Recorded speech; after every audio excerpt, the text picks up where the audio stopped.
Hello दोस्तों। हमारा आज का टॉपिक है बहुपद का भाग, यानी कि बीजगणित का भाग भी इसे बोल सकते हैं। तो आज इस वीडियो में हम लोग बहुपद को कैसे भागा देते हैं डिटेल में समझेंगे। तो आप वीडियो में अंत तक बने रहिए ताकि आपको कोई भी कन्फ्यूजन ना बचे। तो चलिए स्टार्ट करते हैं। देखिए, हमें भागा देना है। क्वेश्चन में दिया गया है 3x⁴ minus 4x⁴ minus 3x-1 को भागा देना है x-1 से। तो आप भागा देने से पहले एक बात को चेक कर लीजिए कि जिसको हमें भागा देना है और जिससे हमें भागा देना है, यानी कि भाज्य और भाजक में चेक कर लीजिए कि चर दोनों सेम है या नहीं। यानी यहाँ चर x है, यहाँ भी x है, तो यहाँ भी x है, यानी कि दोनों में चर एक समान है। तो जब चर एक समान हो दोनों में, तभी हम भागा दे सकते हैं। और एक बात को और चेक करना पड़ता है कि देखिए, यहाँ x⁴ है, यहाँ x⁴ है और x⁴ यहाँ 1 है। कुछ नहीं है तो 1 है। इसका मतलब है कि x⁴ घटते जा रहा है, यानी घटते क्रम में है।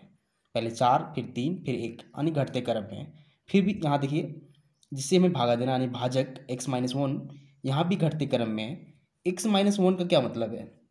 x का पावर कुछ नहीं है तो 1 है, -1, 1 के गुना में अगर हम x⁴ 0 लिखते, क्योंकि किसी भी संख्या का पावर 0 करें तो उसका वैल्यू 1 होता है। इसका मतलब 1 को 1 से गुना करने पर हमें कोई फ़र्क नहीं पड़ेगा। तो देखिए, यहाँ भी पावर पहले 1 है, उसके बाद 0 है, यानी घटते क्रम में। तो दोनों भाजक और भाज्य में दोनों में चेक कर लीजिए कि x का पावर घटते क्रम में है या नहीं, यानी चर का पावर घटते क्रम में है या नहीं। अगर घटते क्रम में है तभी हम भागा दे सकते हैं। अगर घटते क्रम में नहीं है तो पहले उसे घटते क्रम में अरेंज कीजिए, यानी कि उसे पहले घटते क्रम में लिखिए, उसके बाद ही भागा देना शुरू कीजिए। तो अब हम लोग भागा देना स्टार्ट करेंगे। तो x-1 से हमें इस विजय व्यंजक को और इस बहुपद को हमें भागा देना है। तो पहले हम लोग भाग का फॉर्मेट बनाएंगे। तो हम लोग फॉर्मेट बना चुके हैं। देखिए, बहुपद के भाग में सबसे पहला हमारा काम होता है कि जिसे हमें भागा देना है, यानी इस विजय व्यंजक इस बहुपद का जो पहला पद है, तो पहला पद यहाँ 3x⁴ है, यानी 3 × x⁴ है। तो हमारा पहला मकसद होगा कि इस पद को किसी ना किसी तरह से काट दें, यानी कि इसमें ऐसा क्या गुना करेंगे कि पहला पद कट जाए। तो देखिए, x-1 को हमें एक ऐसी संख्या से गुना करना है कि इसे काट दे। तो इसे चेक करने के लिए क्या करेंगे, 3x⁴ है, यहाँ पहला पद हमें इससे भागा देना है। तो देखिए, हमें कितना से गुना करना पड़ेगा चेक करने के लिए हम इस पहले पद को x से भागा देंगे। अब यहाँ x से भागा देने पर हम यहाँ पावर जो है सो 3 हो जाएगा, क्योंकि x कट जाएगा। तो इसका जो रिजल्ट आएगा 3x⁴ आएगा। इसका मतलब है कि अगर हम x को इस 3x⁴ से गुना करेंगे तो हमें इतना रिजल्ट मिलेगा, यानी 3x⁴ मिलेगा। तो देखिए, 3x3, इसे पावर 3 को क्यूब भी बोलते हैं। अगर हम इसे x से गुना कर दें तो क्या हो जाएगा, 3x⁴, यानी ये वाला पद में मिल रहा है।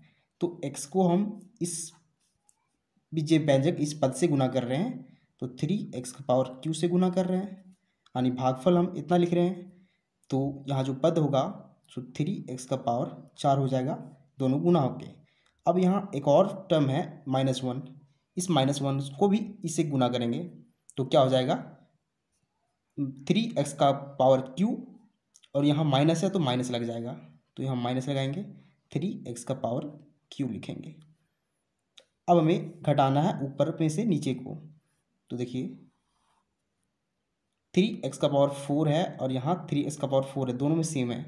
तो घटाने में क्या करते हैं, हम सबसे पहले साइन चेंज करते हैं, यानी अगर इसके पास पॉजिटिव साइन है, पहले से प्लस का साइन है, तो यहाँ माइनस कर देंगे। यहाँ माइनस है तो प्लस कर देंगे, यानी साइन चेंज हो चुका है। अब इसके पास माइनस का साइन है, अब इसके पास प्लस का साइन है।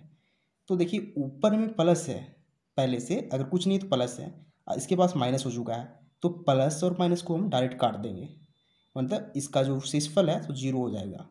अब यहाँ देखिए, यहाँ -4x³ है, इसे साइड में हम लोग समझते हैं, और इसमें 3 के पास यहाँ प्लस आ चुका है साइन चेंज होने के बाद, तो यानी कि यहाँ प्लस लिखेंगे, +3x⁴।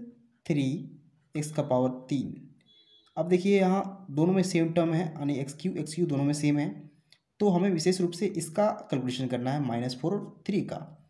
तो इसे -4 और +3 भी लिख सकते हैं, और इंटू में तो इसे कॉमन लेके एक्स क्यू कर सकते हैं, ये समझने के लिए, क्योंकि कैलकुलेशन को आसान बनाना है।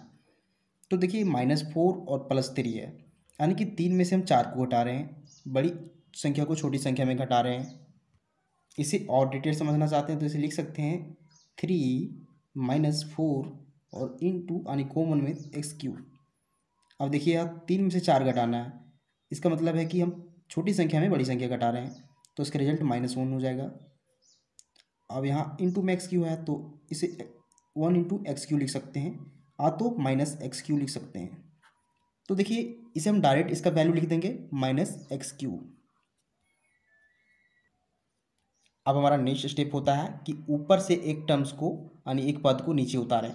तो अगला पद यहाँ -3x है, तो -3x को नीचे उतारेंगे। तो अब फिर से हमें भागा देना है। तो देखिए सबसे पहले फिर से कोशिश करेंगे कि पहला पद हमारा पूरा तरह से कट जाए, यानी एक्स क्यू यहाँ पूरी तरह से कट जाए। तो चेक करने के लिए कितना से गुना करना पड़ेगा, यानी भागफल में क्या लिखना पड़ेगा, हम इसे x से इसे भागा देकर चेक करेंगे, यानी कि -x³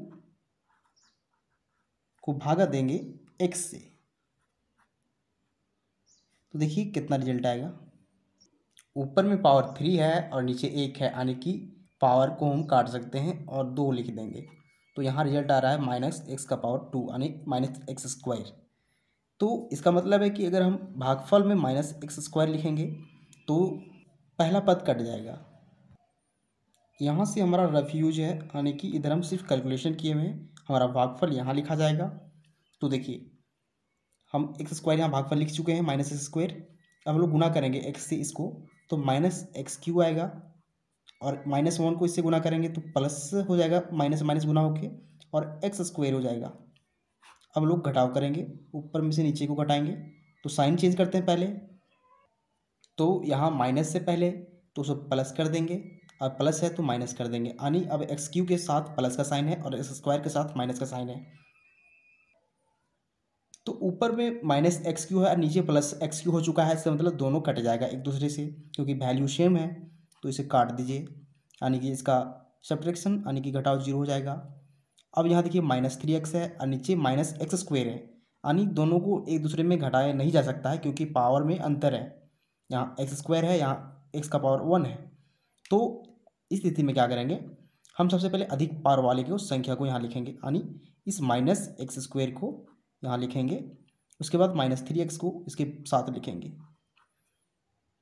अब हमारा नेक्स्ट स्टेप क्या होता है, ऊपर से हम एक पद को यहाँ नीचे लिखते हैं। तो हमारा लास्ट पद -1 है, उसे यहाँ लिखेंगे। तो अब हमें इस पद को भागा देना है, तो फिर से हम कोशिश करेंगे कि पहला पद कट जाए। तो पहला पद यहाँ -x² है, तो उसे काटना है।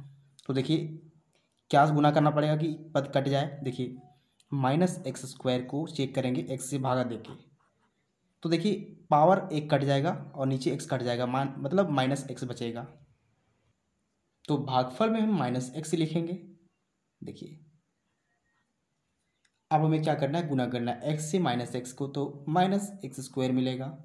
फिर -1 से -x को करना है, तो माइनस और माइनस प्लस हो जाएगा गुना होके, और 1x हो जाएगा, मतलब x हो जाएगा। अब ऊपर में से नीचे को घटाना होता है। अब देखिए यहाँ माइनस है तो प्लस कर देंगे, साइन चेंज करके, यहाँ प्लस है तो माइनस कर देंगे, दोनों कट जाएंगे। अब देखिए यहाँ -3x है और -x है, तो दोनों जुड़ जाएगा और -4x हो जाएगा। अब इसके साथ -1 भी है तो उसे भी लिखना है। अब हमारा लास्ट पद ये है, अब हम फिर से भागा देंगे, तो कोशिश करेंगे कि पहला पद कट जाए।